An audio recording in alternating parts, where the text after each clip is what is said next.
आओ सुनिए मोहन भंडारी दी कहानी मून दी अख। उदण शनिचरवार सी शायद। हाँ, शनिचरवार होवेगा। छुट्टी सी ना? नहीं सच, दित्ती गई सी। नहीं तां इह घटना क्यों वापरदी? मैनू तां चित चेता भी नहीं सी कि इउं हो जावेगा।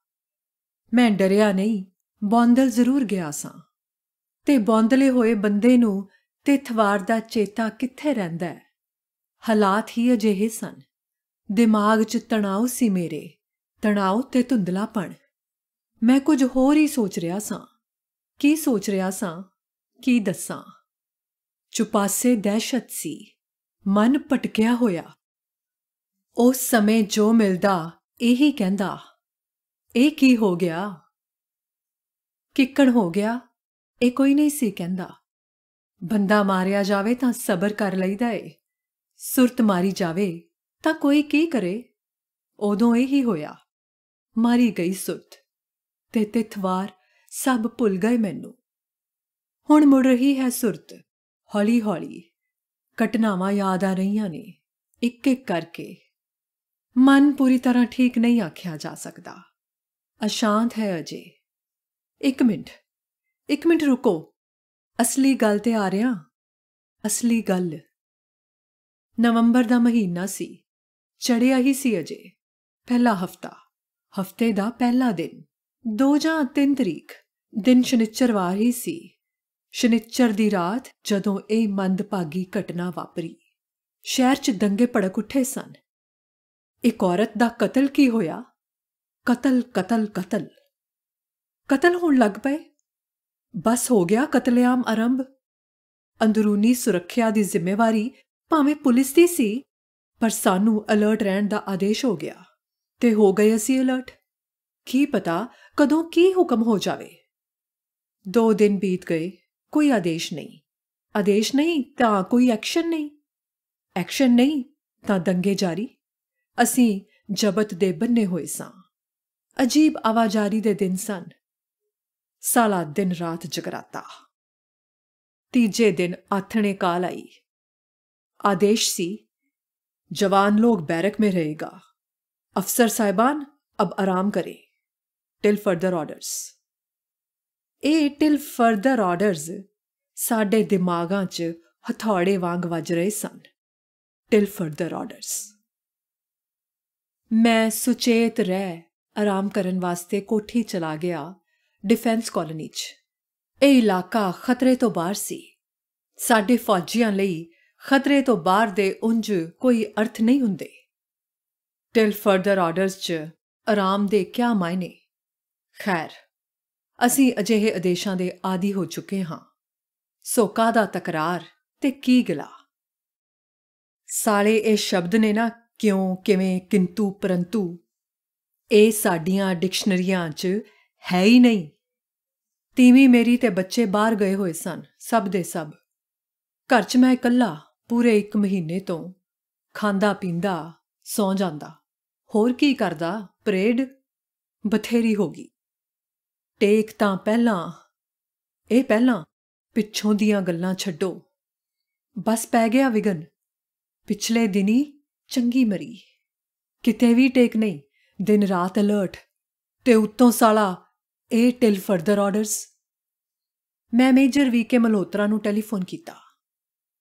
Hello, major Chadha this side. Hello. ਹਾਂ, myself. Oh no, come on ਯਾਰ, ਰਾਤ ਕੱਟਣੀ ਹੈ। 2 ਘੜੀਆਂ ਬੈਠਾਂਗੇ। ਆਹੋ, ਮੇਜਰ ਦੂਬੇ ਨੂੰ ਵੀ ਲੈਂਦਾ ਆਵੀਂ। ਬਸ ਤੁਸੀਂ ਆ ਜਾਓ, ਮੈਂ ਇਕੱਲਾ ਬੋਰ ਹੋ ਰਿਹਾ ਯਾਰ। Yes, till further orders. ਹੱਸਦਿਆਂ ਮੈਂ ਟੈਲੀਫੋਨ ਦਾ ਚੋਂਗਾ ਰੱਖ ਦਿੱਤਾ। ਥੋੜ੍ਹੀ ਦੇਰ ਬਾਅਦ ਉਹ ਦੋਵੇਂ ਆ ਗਏ, ਮੇਜਰ VK ਮਲਹੋਤਰਾ ਤੇ PR ਦੂਬੇ। ਦੋਵੇਂ ਮਿੱਤਰ ਨੇ। ਇਹ ਦੋਵੇਂ ਛੜੇ ਛਾਣ। ਸਾਡੀ ਤਿੰਨਾਂ ਦੀ ਢਾਣੀ ਤਿੱਕੜੀ ਦੇ ਨਾਂ ਨਾਲ ਮਸ਼ਹੂਰ ਹੈ। 2 ਹੋਰ ਮਿੱਤਰ ਮੈਂ ਆਪਣੇ ਗੁਆਂਢੋਂ ਬੁਲਾ ਲਏ।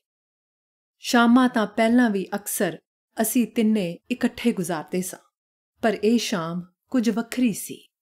ਕੁੱਟੀ ਵੱਟੀ ਸਾਲੀ। 5 ਜਣੇ ਅਸੀਂ 2-2 ਪੈਗ ਲੈ ਕੋਠੇ ਦੀ ਛੱਤ ਤੇ ਚਲੇ ਗਏ।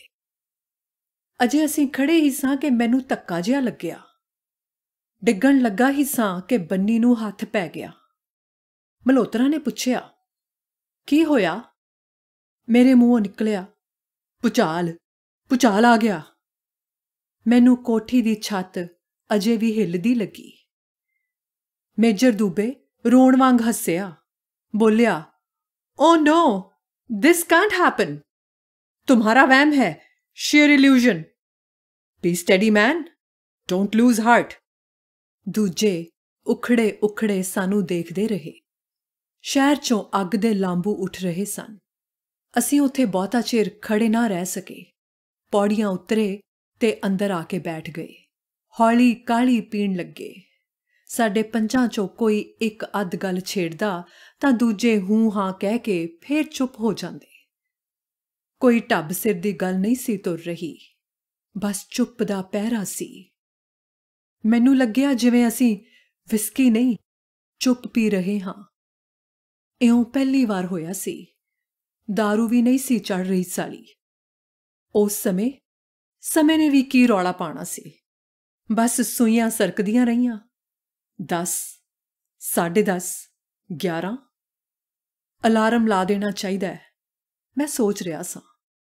ਅਚਾਨਕ ਦਰਵਾਜ਼ੇ ਦੀ ਘੰਟੀ ਵੱਜੀ, ਬਹੁਤ ਹੀ ਹੌਲੀ ਜਿਹੀ। ਫਿਰ ਇੱਕ ਪਲ ਸਨਾਟਾ। ਘੰਟੀ ਫੇਰ ਵੱਜੀ। ਮੈਂ ਘਬਰਾ ਕੇ ਦਰਵਾਜ਼ੇ ਵੱਲ ਵਧਿਆ, ਪੁੱਛਿਆ, ਕੌਣ? ਬਾਹਰੋਂ ਕੋਈ ਨਾ ਬੋਲਿਆ। ਮੈਂ ਫੇਰ ਕਿਹਾ, ਕੌਣ ਹੈ ਬਈ? ਮੈਂ ਜੀ ਮੱਖਣ ਸਿਓ। ਬੂਆ ਤਾਂ ਖੋਲੋ ਸਾਹਿਬ ਜੀ।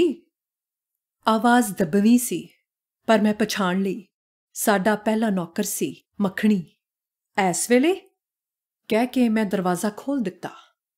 ਉਹ ਬਾਹਰ ਖੜਾ ਸੀ, ਨਾਲ ਇੱਕ ਔਰਤ, ਅੱਧਖੜ ਜਿਹੀ। ਮੈਂ ਇਸ਼ਾਰੇ ਨਾਲ ਉਸ ਨੂੰ ਅੰਦਰ ਬੁਲਾ ਲਿਆ। ਪਹਿਲਾਂ ਮੱਖਣੀ ਵੜਿਆ ਅੰਦਰ, ਮਗਰ ਔਰਤ। ਦੋਵੇਂ ਕੰਬ ਰਹੇ ਸਨ। ਖਿਆਲ ਆਇਆ, ਬਾਹਰ ਤਾਂ ਹਨੇਰੀ ਝੁੱਲੀ ਹੋਈ ਸੀ। ਕਹਿਰ ਦਾ ਠੱਕਾ। ਤੁਰਤ ਬੂਹਾ ਭੇੜ ਦਿੱਤਾ। ਬੂਹਾ ਵੱਜਿਆ ਤਾਂ ਔਰਤ ਤਰਬਕ ਕੇ ਕੰਧ ਨਾਲ ਜਾ ਲੱਗੀ। ਇੱਕ ਨਜ਼ਰ ਝਾਕੀ ਉਹ ਮੇਰੇ ਵੱਲ, ਫਿਰ ਨੀਵੀਂ ਪਾਈ ਖੜੀ ਰਹੀ। ਮੇਰੀ ਨਿਗਾਹ ਰਤਾ ਕੁ ਟਿਕੀ ਤਾਂ ਮੈਂ ਦੇਖਿਆ ਭਰ ਮੁਟਿਆਰ ਸੀ। ਦੇਖਣੀ ਪਾਖਣੀ ਰੂਪਵਤੀ, ਚਿਹਰਾ ਗੋਲ, ਥੋੜਾ ਲੰਬੂਤਰਾ, ਠੋਡੀ ਤੇ ਤਿਲ, ਰੰਗ ਪੀਲਾ ਭੂਖ, ਫੱਕ ਹੋਇਆ, ਉੱਡਿਆ। ਉਂਝ ਉਹਦੇ ਸਮੁੱਚੇ ਆਪੇ 'ਚੋਂ ਸਵੈਮਾਣ ਦੀ ਝਲਕ ਪੈ ਰਹੀ ਸੀ, ਜੋ ਦਰਮਿਆਨੇ ਸਾਊ ਤੇ ਭਲੇ ਕਰਦੀਆਂ ਸੁਆਣੀਆਂ 'ਚ ਹੁੰਦੀ ਹੈ।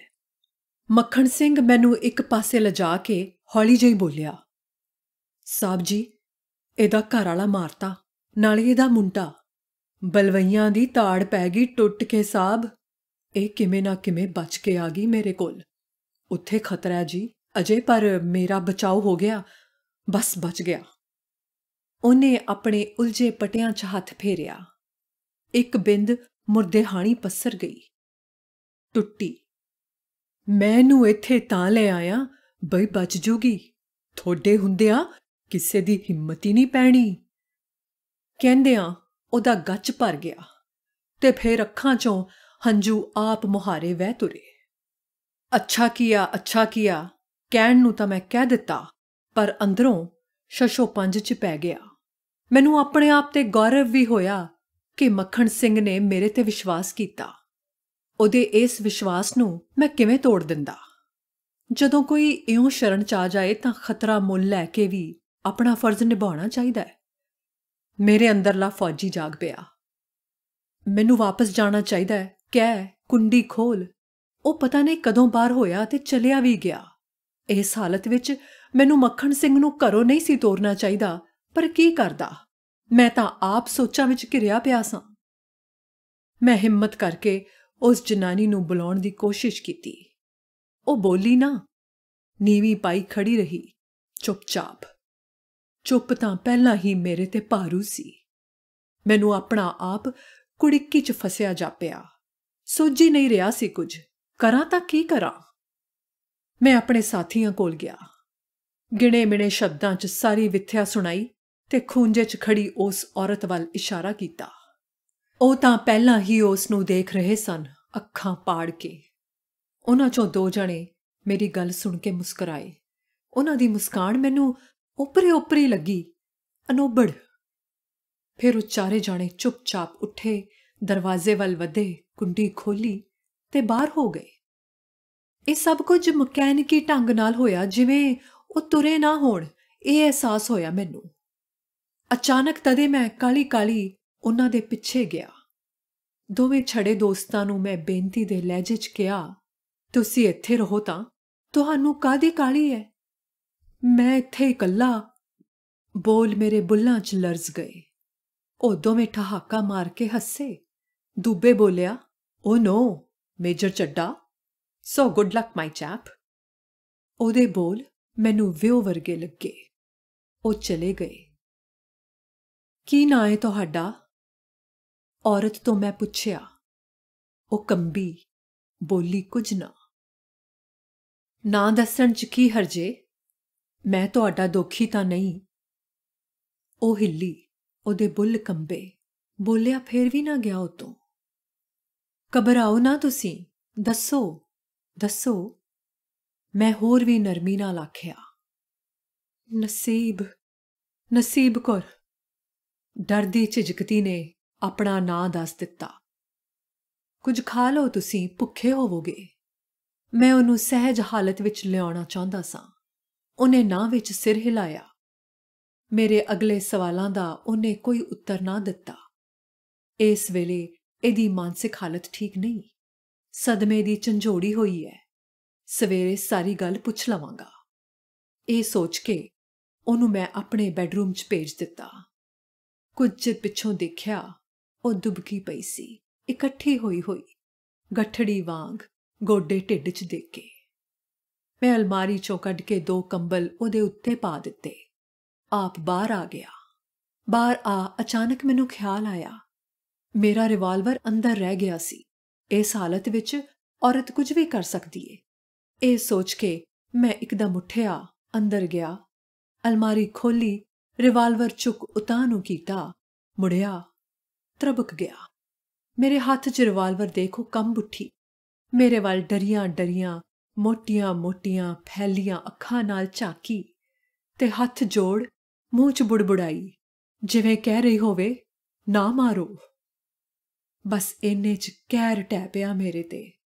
ਉਹਦੀ ਮੇਰੇ ਵੱਲ ਝਾਕਦੀ ਖੱਬੀ ਮੋਟੀ ਫੈਲੀ ਅੱਖ 'ਚ ਹੰਝੂ ਉੱਭਰਿਆ ਤੇ ਮਲਕੜੇ ਹੇਠਾਂ ਵੱਲ ਵਹਿ ਤੁਰਿਆ। ਕਹੀ ਅੱਖ ਸੀ, ਬੇਬਸ, ਲਾਚਾਰ, ਮੂਨ ਦੀ ਅੱਖ ਵਰਗੀ। ਮੈਂ ਦਰਵਾਜ਼ਾ ਭੇੜ ਕੇ ਬਾਹਰ ਆ ਗਿਆ। ਮੂਨ ਦੀ ਅੱਖ ਹੁਣ ਸਿੱਧੀ ਮੇਰੇ ਵੱਲ ਝਾਕ ਰਹੀ ਸੀ। ਮੈਂ ਬਾਹਰ ਬੈਠਾ ਕਿੰਨਾ ਹੀ ਚਿਰ ਸੋਚਦਾ ਰਿਹਾ। ਅੱਖ ਮੇਰੇ ਵੱਲ ਝਾਕਦੀ ਰਹੀ। ਮੇਜ਼ ਤੋਂ, ਛੱਤ 'ਚੋਂ, ਕੰਧਾਂ 'ਚੋਂ, ਹਰ ਉਸ ਸ਼ੈ 'ਚੋਂ ਜਿਸ ਵੱਲ ਮੈਂ ਦੇਖਦਾ ਸਾਂ। ਬਚਪਨ 'ਚ ਵਾਪਰਿਆ ਇੱਕ ਹਾਦਸਾ ਯਾਦ ਆ ਗਿਆ ਮੈਨੂੰ। 10-12 ਵਰ੍ਹਿਆਂ ਦਾ ਸੀ ਉਦੋਂ ਮੈਂ।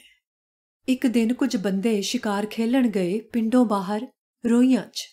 ਮੈਂ ਵੀ ਨਾਲ ਹੋ ਤੁਰਿਆ।